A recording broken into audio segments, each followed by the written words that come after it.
Sejam bem-vindos a mais esse podcast e vamos lá. Eu estava pensando em a gente bater um papo aqui um pouquinho a respeito do que as pessoas falam, né? As pessoas gostam de falar muito, né? Na verdade, eu queria falar sobre rótulos, acho que é isso que eu queria falar. Porque, querendo ou não, muitas pessoas que passaram pela Igreja Mórmon, aí já é independente de tempo, né? Fiquei 1 mês, fiquei 6 meses na igreja, 1 ano, 5 anos, 10 anos, 15, 30, 40 anos dentro da igreja. Você provavelmente deve ter sentido em algum momento que foi colocado um rótulo em você. Você que sofreu isso, você deve saber muito bem o que eu estou falando. Geralmente isso aí é associado àquelas famosas panelinhas que a gente já viu, né? A gente já falou sobre isso aqui, né? Se eu não me engano, tem aqui alguns podcasts lá no começo falando sobre as panelinhas da igreja. E o que é, né? Aquele grupinho que vai se formando automaticamente, né? A natureza da igreja, ela já forma isso, né? Em suas alas, ramos, seja lá o que for. Porque sempre tem assim, aqueles excluídos, aqueles dos líderes, né? Até vira os grupinhos ali. E muita gente se sente excluída, né? Não faço parte de tal panelinha, tal. E às vezes você quer ser o diferente, você quer ousar um pouco mais, por que eu não posso ter minha própria panelinha ou coisas assim? Aí as pessoas colocam um rótulo em você. Isso acontece quando você tenta ser um pouco mais para frente dentro da igreja. É que nem pesquisa, a gente fala muito sobre pesquisar a igreja aqui, né? Pesquisar a história da igreja. Se você faz essa pesquisa e deixa isso claro, você ainda estando dentro da igreja, já vão colocar o rótulo em você, o rótulo do apóstata. Vão falar, com certeza. Ou você é aquele, por exemplo, não vou limpar a capela não, prefiro ficar em casa. Não vou fazer, lembra dos mestres familiares, professora visitante, né? Mudou o nome, mas lembra disso aí? Não vou não fiz esse mês as visitas. Aí vira o rótulo, Fubeca, né? Que Fubeca é o nome é o apelido que dão lá para as pessoas que não querem nada dentro da igreja. Não querem lá contribuir lá com o trabalho grátis, né, da igreja. Então, tá vendo? Os rótulos, eles são feitos, entendeu? Então isso é muito prejudicial. Porque na vida a gente já tem que lidar com isso muitas vezes, em trabalho, na escola, né? Às vezes você é de determinado grupo, tal, ou você se destaca ou não no trabalho. Então o mundo ele já coloca rótulos, e tudo que você espera de uma organização religiosa é que não coloquem rótulos em você. Só que às vezes não tem jeito. A corporação Mórmon é expert em colocar rótulos, porque a natureza lá de dentro já é isso. Já tem os líderes, tal, eles pedem, você faz, não faz, faz torto, não faz, quer fazer do seu jeito, tudo é um rótulo que vão colocando em você. Aí você é dominado, o irmão problemático, aquele lá que só traz problema, tal, aquela lá é crentona e não sei o que tem, aquela, sabe, a metida. Então na igreja, na verdade, ela é cheia de rótulos. Então a gente sabe disso.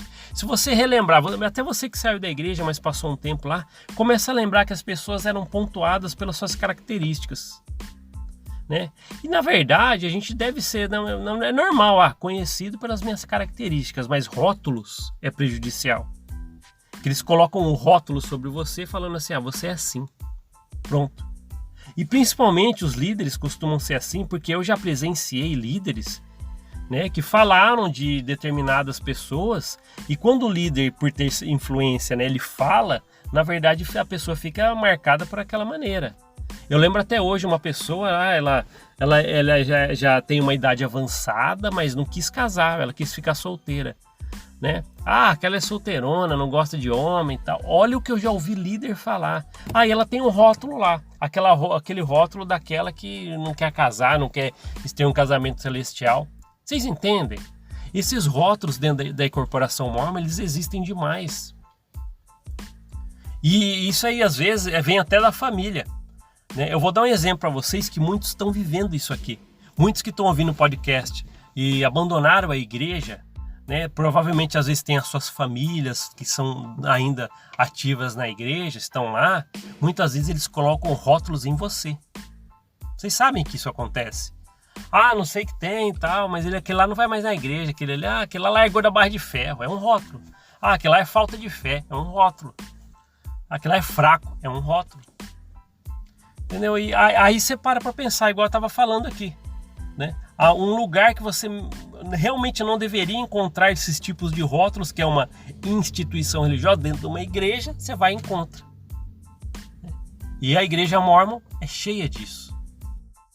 Ah, mas como que você sabe disso? 4 décadas vivendo dentro dessa corporação. É simples, né? Aí a pessoa vem aqui e tal, e o que mais fazem agora, né, os membros ativos com a recomendaçãozinha no bolso, é vir aqui e colocar rótulos. Ah, você está fazendo trabalho do inimigo, tal, tirando as pessoas do caminho, tal, isso aí, tá contra o evangelho. Já cansei de falar que não tem nada a ver com isso. Aqui nem é um canal, né, para falar mal da igreja, como já é o rótulo também, um dos rótulos que colocam aqui. Não, aqui é experiências. E eu já falei para todo mundo aqui, né? Você, membro da igreja, com a recomendaçãozinha no bolso que está ouvindo aqui por curiosidade, deixa eu ouvir o que ele vai falar, tá? Só para você saber, pare de colocar rótulos. Pare de colocar rótulos. Porque você só está mostrando o quanto é prejudicial, né, viver nos moldes da corporação mórmon. Porque ninguém pode ter um pensamento diferente. Aí já cai na empatia, que a gente já viu que na igreja não é verdadeira e coisa nenhuma, empatia. Vocês entendem? Aqui não é um canal que fala mal da igreja, não precisa colocar esse rótulo. É que se as experiências contadas aqui ferem quem é membro ativo e tá, e se doeu, eu sinto muito, mas foram coisas vividas. Então é isso, são experiências. Agora, se a carapuça serve quando eu falo das experiências e você que está ouvindo aí, o membro da igreja ativo ouvindo e se dói, tá falando mal. Não, é as experiências, talvez elas são duras mesmo. Não, às vezes eu não trago aqui experiências boas, porque muitas delas eu vivi e não foram boas. E talvez eu achava que eram experiências boas porque eu estava dentro do quadradinho. Por isso que as pessoas vêm aqui, você nunca teve nada de bom da igreja. Eu não disse isso. Tem pessoas muito boas, já falei também. Pessoas legais, algumas coisas que são benéficas. Só que os moldes todos são preparados para coerção, medo. E muitas dessas coisas você só vê depois. Eu trabalhei numa empresa uma vez que um determinado líder, ele falou: se a gente olhar aqui de longe aquele setor, a gente consegue acompanhar bem. Então a gente tem que dar uns passos longe para poder olhar melhor tudo. Isso aí é a mesma coisa. Para a gente enxergar algumas coisas que a gente viveu lá dentro, a gente tem que dar uns passos para trás. Por isso que a gente sai. Quem sai da corporação consegue olhar para trás e falar: olha lá, agora eu enxergo a maneira que eu fiz, as coisas que eu agi. Entende? E é lógico, coisas benéficas aconteceram. Só que teve as experiências marcantes e que muitas das vezes destroem o emocional. E a gente já ouviu aqui líderes que têm a capivara mais suja do que pau de galinheiro. A gente já viu aqui a história de Joseph Smith, a gente já viu a história de abusos, a gente já viu um monte de coisas que a gente pode nomear aqui e falar tudo de novo, né? Mas não precisa perder mais tempo. Aqui a gente está falando de experiências.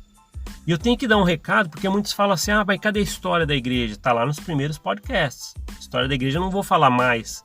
Não tem mais por que concentrar nisso, mas a gente tem coisas para trazer. E às vezes, entre uma história e outra, a gente vai mesclando algumas coisas. Tá? Então te convido a ver os primeiros podcasts que falam a história da igreja. Vai aqui no canal Vídeos. Você vai lá nos primeiros e faz uma maratona aí para poder ouvir os podcasts. Mas é isso. E rótulos, né, é o que mais acontece dentro da igreja. Quantas pessoas afastaram da igreja e às vezes quando eu falo, né, tem vários tipos qual motivo que cada um se afasta? Cada um tem o seu, pesquisou ou foi machucado emocionalmente e tal. E tem pessoas que têm o emocional realmente arrasado e não consegue mais nem olhar para trás. Eu conheço gente, pessoal, que não consegue passar na calçada da capela. Atravessa para não passar que não gosta de ter lembranças, a mínima lembrança de lá.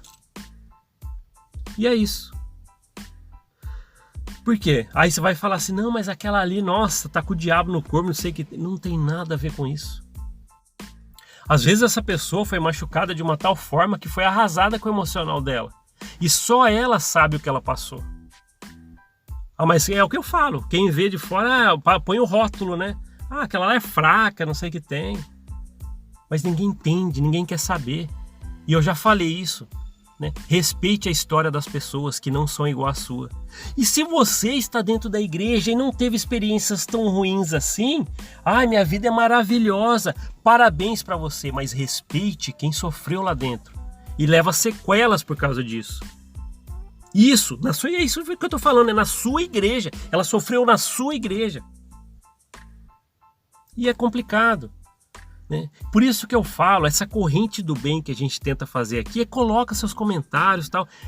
Vamos inundar, né, aqui de coisas de que a gente pode ajudar as pessoas, aquela verdadeira empatia. É para isso que serve, né? E o podcast que eu falo aqui é só um complemento, porque as outras coisas vêm com os comentários, né, com aquele calor humano de verdade das pessoas. Vou lá, ponho o coraçãozinho no comentário, porque a gente precisa disso. Porque só quem viveu lá dentro e tem a sua própria história, só essa pessoa que sabe o que ela sofreu. E cada um aqui tem a sua história. Então às vezes a gente tenta compreender tudo, mas você tá aí dentro do seu emocional, sabe como que foi afetado, né? E é o que eu falo, né? Às vezes dói, porque vem das pessoas que você admirava até lá dentro, sabia? Tem pessoas da igreja, admirava aquele ali era diferente. Eu gostava daquele ali. Às vezes até dessa pessoa você vem um rótulo dela. E quando vem da família, a gente acabou de falar aqui da família, você conheceu, estudou a história da igreja, tal, aí você chega, tal, aí vai num encontro da sua família, que todo mundo é da igreja, mas você não está mais indo, e metem um rótulo bem grande em você, aquela falta de fé, aquele largou da barra de ferro, aquele não sei o que. É a igreja dos rótulos. Deveria chamar a igreja dos rótulos dos santos últimos dias. Deveria chamar. Meu pai do céu, como ela ama colocar rótulos. E é o que eu falei, né? Vem de cima um rótulo, acabou. Um líder ali, um bispo falou alguma coisa para um irmão ali na frente de todo mundo, o rótulo. A empatia é zero. Quantas vezes a gente falou aqui, líderes despreparados, que nem aprenderam a lidar com o emocional, estão lá querendo comandar as pessoas, liderar as pessoas. Aí ele comete todo aquele equívoco, aquele erro, dando conselhos errados. A pessoa com depressão chega lá no bispado, o bispo, canta hinos em pensamento que passa. Você vai mandar aquela pessoa para o hospital, tomar medicamentos. Para com isso. Vai estudar, vai entender o que está acontecendo. Aí não, mas o Senhor capacita os escolhidos. Mas quantos emocionais esse líder vai ter que destruir até que ele fique capacitado, igual você está falando? É complicado. Então a igreja ela faz isso. E rótulos tem até aqui. Tem na igreja e tal. É o que eu falo. A gente tem que aguentar rótulos no trabalho, na sociedade, escola, e faculdade. Aí você vai e... Não, peraí, na igreja eu tenho que encontrar mais paz. As pessoas lá se reúnem, tal, a miúde e tal. As pessoas têm compaixão pelas outras. Você chega lá só rótulo, paulada, né? Pessoas que falam mal, competitivos, né? E coerção, medo. E é tudo que você imagina. E é o que eu falo, né? Deveria chamar a igreja dos rótulos dos santos dos últimos dias. Porque, meu pai do céu, que lugar para colocar rótulos. Mas é isso aí. Se você acha que isso já aconteceu com você dentro da corporação, coloca aqui nos comentários para mostrar que eu não estou sozinho. As pessoas aqui entendem o que eu estou falando. Você com a recomendaçãozinha no bolso da calça jeans que está ouvindo aqui, tem pessoas que sabem o que eu estou falando. Mas eu nunca passei por isso. Que sorte a sua, ou melhor, será que você ainda não percebeu? É o que eu falo, a gente fica meio cego lá dentro. A gente segue e acha que não, tá certo. O líder falou aquilo pra mim, tá certo. A gente tá metendo um rótulo em você e você tá achando que foi um elogio. A gente é cego ao obedecer os ungidos, né? Os ungidos, que é aquele que vários ungidos que eu conheço, que são desonestos, que traem as suas esposas, né? E várias outras coisas, abusadores, os ungidos que eu conheço pessoalmente. Vocês estão vendo como é que é as coisas? Eu fico um pouco irritado quando eu falo sobre isso, perdão aí pessoal, mas é complicado, né? Então a igreja coloca rótulos, né? E às vezes os verdadeiros rótulos, né, já vêm de fábrica, que é esses líderes, as pessoas que ligam, ou a alta cúpula da corporação, né? Que estão lá, né, pagando de santinhos, mas são verdadeiros presidentes de uma corporação bilionária. Estão lá visando lucro e quer que as pessoas lá embaixo trabalhem. que provavelmente é você que vai limpar a capela quando tudo voltar ao normal e vai falar amém para tudo. Então é por isso que tem uma hora que a gente tem que parar e pensar. Eu falei para vocês já que eu fico triste que às vezes não é todo mundo, na verdade é a minoria da minoria que às vezes acende uma luzinha na mente e fala, deixa eu pesquisar. Porque tem gente que não vai, tá cômodo, não quer sair do quadradinho. Ah, minha família toda já tá aqui e tal. Às vezes até entende, nossa, olha a história de Joseph Smith. Mas deixa, tá legal, tá ótimo. Tem gente que nunca vai querer sair dali. Mas você, se você não quer sair desse lugar, e mesmo assim, agora quero falar para você que até já viu a história da igreja, mas está continuando lá, releva, deixa, entra para um lado, sai para o outro e continua na igreja. Lembre-se que nem todo mundo é como você. Tem gente que pesquisou e se sentiu enganado, ludibriado por uma corporação que vendeu uma versão de Hollywood e entregou outra. Entende? É o que eu falei, até brinquei uma vez aqui. Se existisse PROCON para igrejas, doutrinas de igreja, a igreja deveria ter ser levada ao PROCON, porque é uma propaganda enganosa. É isso. E a igreja dos rótulos? Não escapa disso. Beleza, pessoal? Obrigado por ouvir esse podcast. A gente se vê na próxima. Até mais. Tchau, tchau.